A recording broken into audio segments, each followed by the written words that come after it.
मेरे प्यारे बच्चों, मैं अभिषेक शुक्ला आपका अपने YouTube channel math solve with Abhishek में स्वागत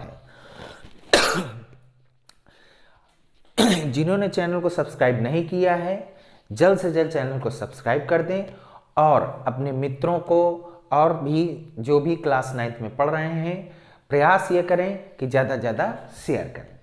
खैर, मैं आगे ये बताना चाहता हूँ कि आप लोगों ने इससे पहले वाली वीडियो में क्या पढ़ा हुआ था, वृत्त से संबंधित जानकारियां प्राप्त करी थी। जैसे कि वृत्त होता क्या है, वृत्त का केंद्र क्या होता है, वृत्त की त्रिज्या क्या होती है, वृत्त की जीवा क्या होती है, वृत्त खंड किसको कहते हैं, त्रिज्य खंड किसको कहते हैं। ये सब जानकारियां अगर आप लोगों को प्राप्त नहीं हुई हैं तो हमारे पिछले वीडियो में जा करके आप लोग देख सकते हैं। और खैर, एक बात मैं और बताना चाहता हूं बच्चों, आप लोग एक चीज का ध्यान रखिए, यह वृत्त चैप्टर को इग्नोर मत करिएगा, बहुत ही इंपॉर्टेंट चैप्टर है। और ये हाई स्कूल के बाद इंटर जब भी आप पढ़ेंगे तो इस वृत्त की आवश्यकता आपको परमानेंट पड़ेगी। हम लोगों को ये लगता है कि अरे ये सब तो छोटी चीजें हैं, ये सब तो आती हैं। नहीं, ये इग्नोर करने वाली बात होती है। ऐसा कुछ नहीं है कि आपको आता है। आप छोटे से छोटे क्वेश्चन को भी गंभीर मान करके चलिए, वो आपको आगे तक काम देगा। ठीक है, अब आगे बढ़ते हैं। हम लोग आज 10.1 एक्सरसाइज करते हैं, जबकि वास्तव में 10.1 एक्सरसाइज में सिर्फ और सिर्फ फिल इन द ब्लैंक्स मतलब खाली स्थान भरने वाले प्रश्न हैं। लेकिन ये जितने भी खाली स्थान भरने वाले प्रश्न हैं, ये सभी बहुत ही इंपॉर्टेंट है और आप इसको बारीकी से समझें। इसको आप हल्के में मत लें कि अरे ये तो बस भरना है, सिंपल सा है, उसको भर देंगे। नहीं, आपको समझना होगा कि प्रश्न जो कह रहा है उसका मतलब क्या है, इसका अर्थ क्या है, पूरा कारण सहित समझिए आप इसको। चलिए आगे बढ़ते हैं। अब हम बताते हैं आपको, जैसे कि पहले का फर्स्ट पार्ट लिखा हुआ है, वृत्त का केंद्र वृत्त के बहिर्भाग में स्थित होता है कि अभ्यंतर भाग में स्थित होता है, पहले चेक करते हैं। ठीक, पहले हम लोग वृत्त बनाते हैं। देखिए यह वृत्त है। वृत्त का केंद्र कहां होता है, जो पिछली वीडियो में आपने देखा था, वृत्त का केंद्र यहां होता है। इसको हम लोग O से डिनोटेट कर सकते हैं। वृत्त का केंद्र सपोजेट, वैसे फिगर में थोड़ा सा गलत हो गया होगा, ठीक यहां पर। अब ठीक है, वृत्त का केंद्र यहां है, इसको हमने क्या लिख दिया, O नाम से डिनोटेट कर दिया।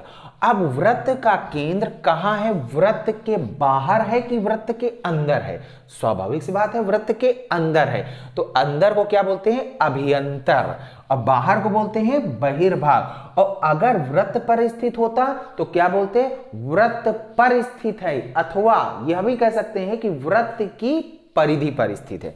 ठीक है, ध्यान से समझ लीजिएगा, यह जो पूरा पार्ट होता है, इसकी लंबाई यहां से लेकर के यहां तक नापेंगे तो उसको परिधि बोलते हैं, परिधि अथवा परिमाप। कभी कभी आपको क्वेश्चन में कंफ्यूज भी कर सकता है कि वृत्त का परिमाप बताइए। आपको लगेगा मैंने तो वृत्त का परिमाप नहीं पढ़ा है। ठीक है, आयत का परिमाप होता है, त्रिभुज का परिमाप, लेकिन वृत्त का नहीं। तो ध्यान रखिएगा, वृत्त की परिधि को ही वृत्त का परिमाप कहते हैं। खैर आगे बढ़ते हैं, तो यहां पर क्या आएगा, अभ्यंतर। अभ्यंतर मतलब अंदर की तरफ। ठीक है, अब नेक्स्ट क्वेश्चन में आते हैं। मेरे प्यारे बच्चों, नेक्स्ट क्वेश्चन कह रहा है कि एक बिंदु जिसकी वृत्त के केंद्र से दूरी त्रिज्या से अधिक हो, वृत्त के खाली स्थान में स्थित होता है, बहिर्भाग में कि अभ्यंतर भाग में। ठीक है, तो चलिए करके देखते हैं। करके देखने से हमको ज्यादा, देखिए एक बात समझिएगा, आपको एक शुरुआत से प्रश्न को पढ़ते जाना है और हर एक बिंदु पर ध्यान देना होगा कि आखिर प्रश्न कह क्या रहा है। देखिए उसने कहा है एक बिंदु जिसकी वृत्त के केंद्र से दूरी, तो चलो पहले हम क्या बना लेते हैं, एक बिंदु। जैसा कह रहा है एक बिंदु, तो हमने एक बिंदु बना लिया। और कह रहा वृत्त जिसकी वृत्त के केंद्र से, तो पहले आप वृत्त बना लीजिए। ठीक, वृत्त के केंद्र से दूरी त्रिज्या से अधिक हो, तो भाई यहां से यहां तक तो त्रिज्या होती है, अगर त्रिज्या से अधिक होगी तो बाहर होगा। समझ लीजिएगा, अगर त्रिज्या से, अगर बिंदु की दूरी त्रिज्या से अधिक है तो स्वाभाविक सी बात, त्रिज्या तो इतनी है तो बिंदु बाहर है तभी तो त्रिज्या से अधिक हो गई। अगर बिंदु अंदर होता तो क्या कहते कि त्रिज्या, अगर अंदर होता तो क्या कहते, त्रिभुज वृत्त के अंदर स्थित है, तो वृत्त के अंदर स्थित है। अगर यही बिंदु वृत्त पर स्थित होता तो हम लोग क्या कहते, या क्वेश्चन में यह कह देता कि वृत्त की त्रिज्या के बराबर है। अगर त्रिज्या के बराबर कह देगा तो इसका अर्थ होता कि वृत्त की परिधि पर ही स्थित है। ठीक, कहां पर स्थित है, वृत्त की परिधि पर अथवा वृत्त पर। क्योंकि इसने कहा है कि त्रिज्या, जो बिंदु है वह त्रिज्या से क्या है, अधिक है, तो त्रिज्या से अधिक का मतलब हो गया बाहर स्थित है, इसलिए इसको क्या बोलेंगे, बहिर्भाग। बहिर्भाग में मतलब बाहर की तरफ स्थित है।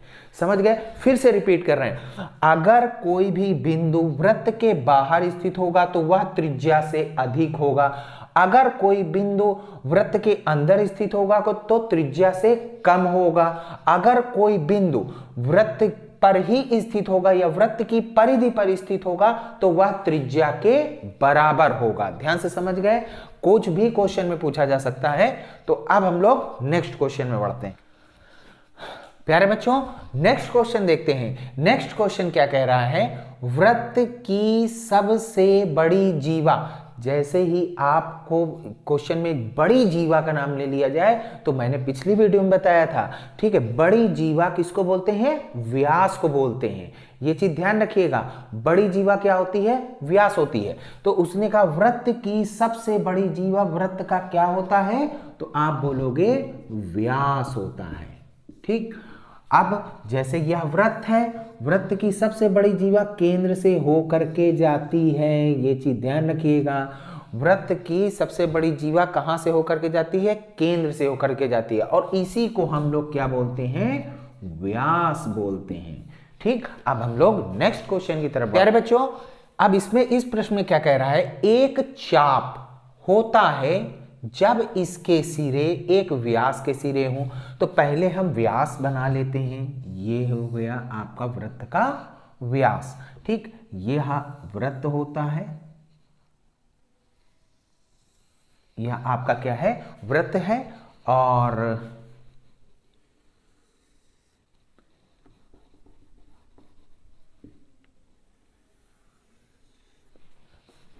यह आपका वृत्त है। और इसने कहा है कि व्यास, जब एक वृत्त, पहले आप वृत्त बना लीजिए, फिर लिखिए, इसमें लिखा है जब इसके सिरे एक व्यास के सिरे हों, तो आप व्यास बना लीजिए। व्यास कहां से होकर के जाता है, केंद्र से होकर के जाता है, ये लीजिए, बना लिया। अब चाप की बात कर रहा है, तो चाप चाहे ऊपर वाला लो चाहे नीचे वाला, एक लेना है आपको, या तो ऊपर वाला या फिर नीचे वाला। अगर हम लोग ऊपर वाला लेते हैं तो बाकी को रफ करना पड़ेगा। या आपका क्या आ गया, या वृत्त का आधा भाग, मतलब इसको बोलेंगे अर्धवृत्त बोलेंगे। तो यहां पर आप क्या भरोगे, अर्धवृत्त, वृत्त का आधा भाग, वृत्त के आधे भाग को क्या बोलते हैं, अर्धवृत्त बोलते हैं। यह व्यास के सिरे हो गए, और यह चाप होगा, यहां से यहां, ये पूरा चाप कहलाता है, ध्यान रखिएगा।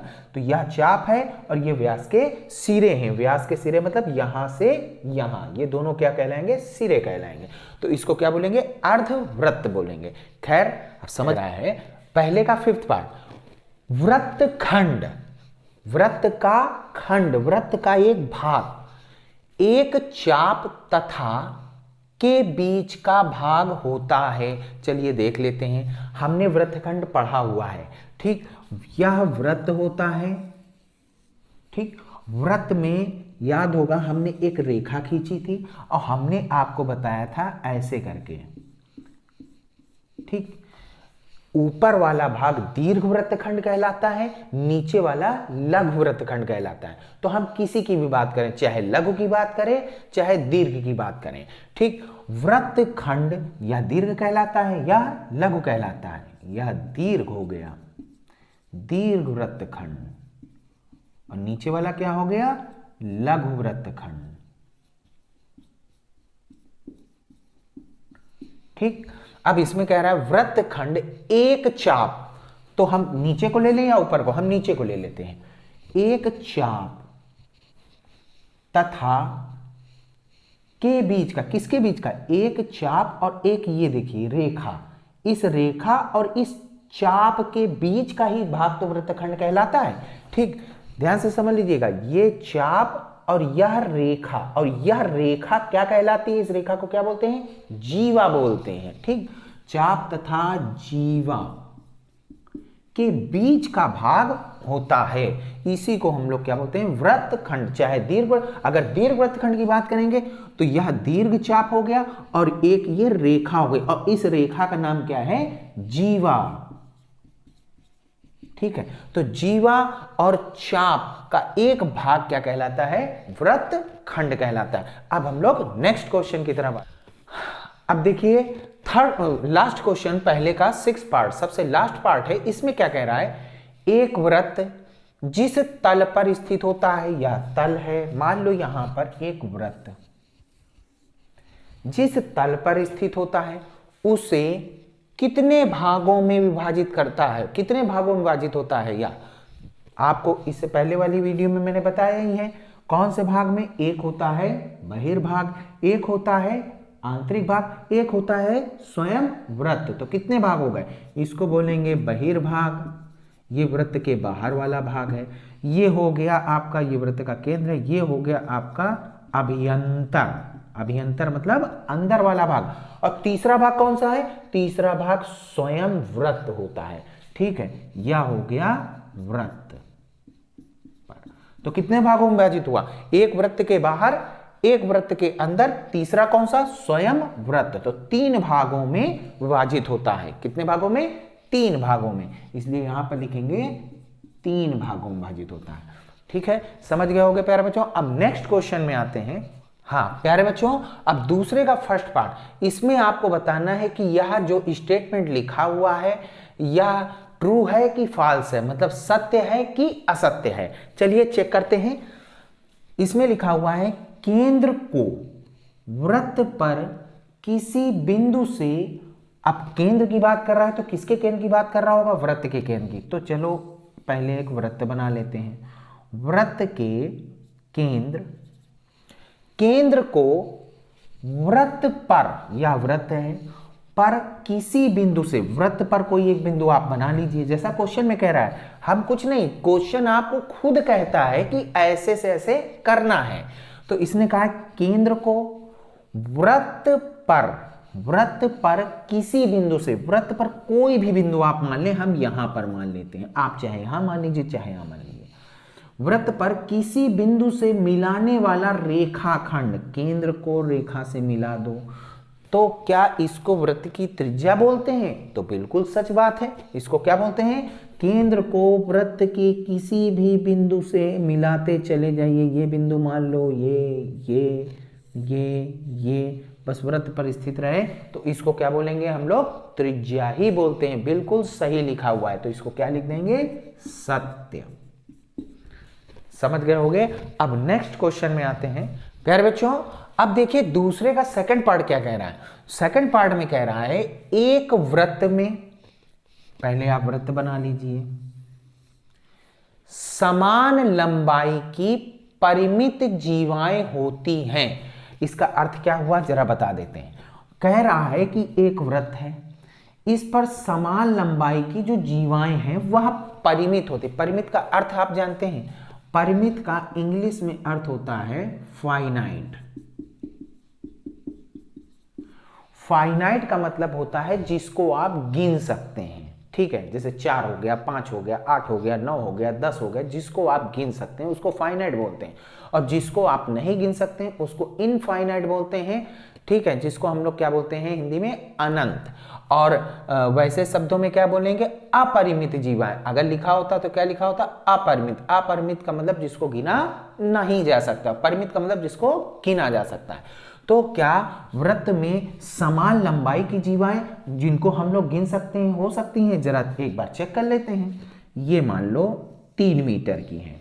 ठीक, तो आप कहेंगे सर इसको हम लोग एक और बना सकते हैं, ये 3 मीटर की हो गई, बिल्कुल सही आपने कहा, ये 3 मीटर की हो गई और ये 3 मीटर की हो गई। ये सब जीवा ही तो है, ये भी जीवा है, ये भी जीवा है, ये भी जीवा है, यह भी जीवा है, ठीक है। वृत्त के परिधि के किसी भी दो बिंदुओं को मिलाने पर जो रेखा प्राप्त होती है वह जीवा कहलाती है। अब आपने कहा या 3 है या 3, 4 ही तो हुई, नहीं 4 नहीं हुई, 3 मीटर की और भी खींची जा सकती हैं। आप यहां से भी 3 मीटर की ऐसे खींच सकते हैं, आप यहां से भी 3 मीटर की खींच सकते हैं, आप यहां से भी 3 मीटर की खींच सकते हैं, आप यहां से भी 3 मीटर की खींच सकते हैं।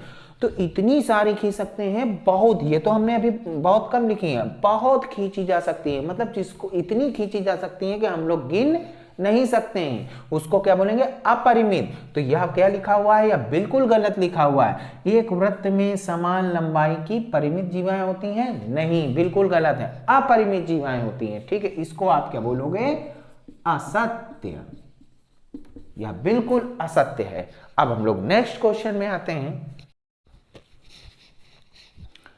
प्यारे बच्चों, नेक्स्ट क्वेश्चन क्या कह रहा है, यदि एक वृत्त को 3 बराबर चापों में, चाप की बात हो रही, चापों में बांट दिया जाए तो प्रत्येक भाग दीर्घ चाप होता है, क्या यह सत्य है या असत्य है? जरा चेक कर लेते हैं। हम एक वृत्त बना रहे हैं, वृत्त को 3 चापों में विभाजित करना है, मतलब जैसे कि हमने ए, और तीनों बराबर होने चाहिए, ये नहीं कि एक छोटा हो बड़ा हो, तीनों बराबर लंबाई के हो। ए यहां मान लिया, बी यहां मान लिया और सी हमने यहां मान लिया, ठीक। तो कौन कौन से, एक ए हो गया, एक बी हो गया और एक सी हो गया, सब तीनों बराबर लंबाई के। तो क्या ये जो चाप है तो प्रत्येक दीर्घ चाप होता है, क्या इसको हम लोग दीर्घ चाप बोलेंगे? जरा मिला करके देख लेते हैं, क्या यह दीर्घ चाप कहलाएगा? ये दीर्घ है? नहीं, बिल्कुल गलत है, ये दीर्घ है ही नहीं, ये तो लघु है। दीर्घ तो यहां हो गया। अब जरा इसको हम लोग मिला देते हैं और इसको मिला देते हैं, तो तीनों चाप दीर्घ नहीं है। ये वाला आप देखिए, यह क्या दीर्घ है? नहीं, दीर्घ तो नीचे वाला हिस्सा हो गया। क्या यह दीर्घ है? यह भी दीर्घ नहीं है। यह क्या दीर्घ है? तीनों लघु चाप हैं, इसको क्या बोलेंगे? अगर यहां पर लघु लिखा होता तो बिल्कुल सही होता। ये दीर्घ लिखा हुआ है, ये दीर्घ तो दिख नहीं रहा। क्या यह दीर्घ चाप आपको दिख रहा है? यह दीर्घ चाप नहीं है, दीर्घ चाप तो ये हो गया, ठीक। तो हम लोग क्या बोलेंगे, यह दीर्घ चाप नहीं है, यह बिल्कुल गलत लिखा हुआ है, इसलिए इसको क्या बोलेंगे? असत्य। अब हम लोग नेक्स्ट क्वेश्चन में आते हैं। प्यारे बच्चों, नेक्स्ट क्वेश्चन क्या कह रहा है, वृत्त की एक जीवा जिसकी लंबाई त्रिज्या से 2 गुनी हो, क्या उसको वृत्त का व्यास कहते हैं? मैंने पिछली वीडियो में आपको व्यास का फॉर्मूला भी लिखाया था त्रिज्या के पदों में। तो व्यास बराबर क्या होता है? 2 गुणे त्रिज्या। व्यास बराबर फॉर्मूला होता है 2 गुणे त्रिज्या। तो क्या कह रहा है क्वेश्चन में, वृत्त की एक जीवा जिसकी लंबाई त्रिज्या से 2 गुनी हो, तो त्रिज्या से 2 गुनी तो है ही, उसको हम लोग वृत्त का व्यास कहते हैं। बिल्कुल सही लिखा हुआ है, इसको आप क्या बोलोगे? सत्य, यह सत्य है। और जो सबसे बड़ी जीवा होती है उसी को हम लोग क्या बोलते हैं? सबसे बड़ी जीवा को व्यास बोलते हैं। और व्यास त्रिज्या से क्या होता है? दुगना होता है। इसका भी यूज बहुत ज्यादा होना है, इसलिए इसको बहुत ही ध्यान से समझिएगा, ठीक है। यह चैप्टर बहुत ही इंपॉर्टेंट है।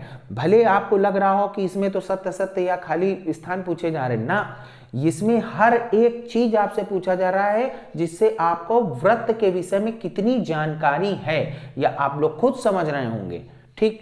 इसी वजह से मैं एक एक पॉइंट आपको समझाने का प्रयास कर रहा हूं। क्या यह सत्य है या असत्य है? तो आप लिखेंगे यह बिल्कुल सत्य है। अब हम लोग नेक्स्ट क्वेश्चन में आते हैं।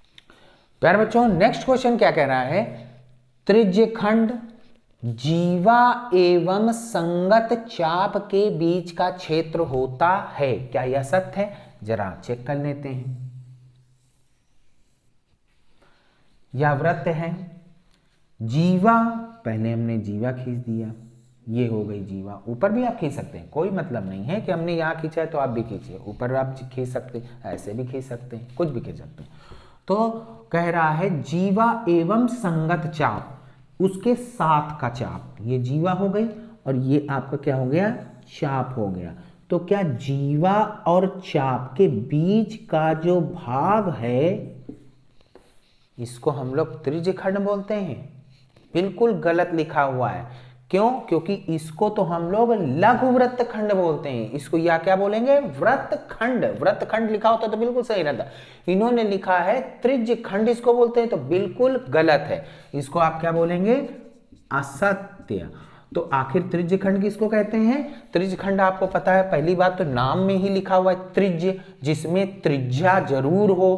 तो त्रिज्या कहाँ होगी, आपके वृत्त में त्रिज्या ये त्रिज्या कहलाती। त्रिज्या से जो खंड कट जाए उसको बोलेंगे, ये त्रिज्या से जो खंड, चाप त्रिज्या और चाप के बीच का जो क्षेत्र होगा वह कहलाएगा त्रिज्यखंड। त्रिज्यखंड इसको बोलते हैं, ठीक। इसको बोलेंगे वृत्तखंड, इसको बोलेंगे त्रिज्यखंड।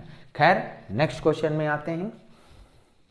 हाँ प्यारे बच्चों, नेक्स्ट क्वेश्चन आपसे क्या कह रहा है, क्या वृत्त एक समतल आकृति है? इसका अर्थ क्या होता है, वृत्त एक समतल, इसका अर्थ हुआ कि जो वृत्त है वह किसी समतल, ऐसा तल जो एकदम क्या हो, समान हो, चिकना हो, ठीक है।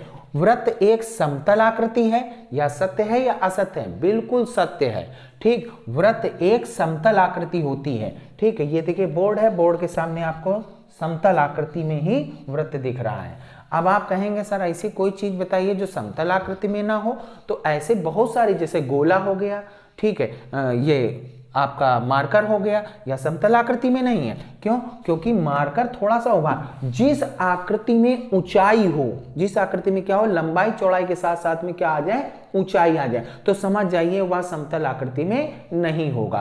और वृत्त में ऊंचाई नहीं होती। आयत, अगर हम आयत की बात करेंगे तो आयत भी क्या है, समतल आकृति है। अगर हम वर्ग की बात करेंगे जिसकी चारों भुजाएं बराबर होती हैं, वह भी समतल आकृति में है। त्रिभुज की बात करेंगे, यह भी समतल आकृति में। आपने देखा होगा इसमें लंबाई होती है, चौड़ाई होगी, ठीक है। इसमें क्या होगी, लंबाई। अब आप कहोगे नहीं सर जी इसमें तो ऊंचाई भी होती है, तो इसको ऊंचाई नहीं, ये एक प्रकार से इसका भाग हो गया जो आपको दिख रहा है, एक ऐसा भाग एक ऐसा भाग, ठीक है। इसको अगर लंबाई के तौर पर कहेंगे, इसको हम लोग चौड़ाई के तौर पर, इसको ये लंबाई हो गई, ये चौड़ाई। ऊंचाई होती है इसके ऊपर वाला भाग, ठीक है। जैसे ये आपका स्थित है, इसके ऊपर वाला भाग क्या कहलाएगा, अगर यही चीज मोटी होती, ठीक है। जैसे किताब, अगर हम एक बुक की बात करेंगे, ठीक है, ये मान लो कॉपी है, तो यह समतल भाग है? नहीं, यह समतल भाग नहीं है, क्योंकि इसकी लंबाई तो आपको दिख रही, चौड़ाई दिख रही, लेकिन ऊंचाई जो हो गई यहां से, ये देखिए ये ऊंचाई, इसको हम लोग इसमें शो नहीं कर सकते। अगर ऊंचाई भी आपकी सम्मिलित हो गई तो वह समतल आकृति नहीं होगी, ठीक है प्यारे बच्चों। अब तो समझ गए होंगे, ठीक। अब नेक्स्ट वीडियो में, अब इसके बाद वाली वीडियो बहुत ही इंपॉर्टेंट होने वाली है, क्योंकि उसमें हम लोग प्रमेय सीखेंगे और बहुत ही सिंपल तरीके से प्रमेय सीखेंगे कि कैसे हमको करना है, ठीक। और आपको बहुत हार्ड लग रहा होगा, जबकि है बिल्कुल ही सिंपल। अगर आपको वृत्त के विषय में जानकारी हो गई हो, इसके पहले हमने वीडियो बनाया है, उसको आप वृत्त के विषय में पूरी जानकारी आप कर लीजिए। फिर जैसे ही नेक्स्ट वीडियो में हम आपको प्रमेय समझाएंगे, बहुत ही अच्छी तरीके से, सिंपल तरीके से समझ में आएगा। अब नेक्स्ट वीडियो में हम लोग मुलाकात करते हैं 10.2 से पहले सारी प्रमेय पर।